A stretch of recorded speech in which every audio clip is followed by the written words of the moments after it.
Hello po mga guys, mga farmers. Sa video ito kung mapansin po nyo, nandito po tayo sa ating pong tanim na talong. Yan po. Ito po ay more than 2 months na po after transplanting. Yan po. Tayo nga po pala ay mag-aabono po ngayon.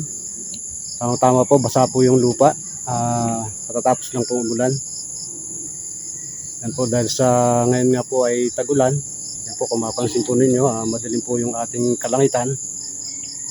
Kaya palagi pong basa ang lupa rito po sa amin, mga guys, mga farmers. Mag-aabono po tayo ngayon.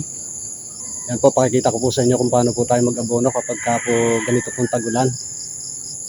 Yan po mga guys, mga farmers. Ito na nga po yung ating tanim na talong. More than 2 months na nga po after transplanting. Ito pong ating tanim na talong. Yan po, kung mapapansin po nyo, green na green po siya.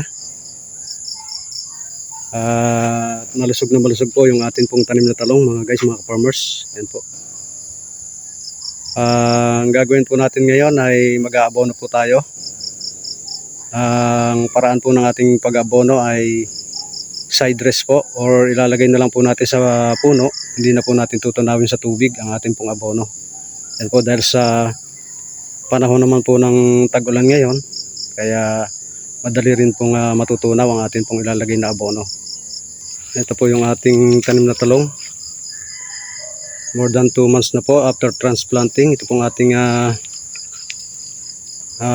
tanim na talong. Ayan po.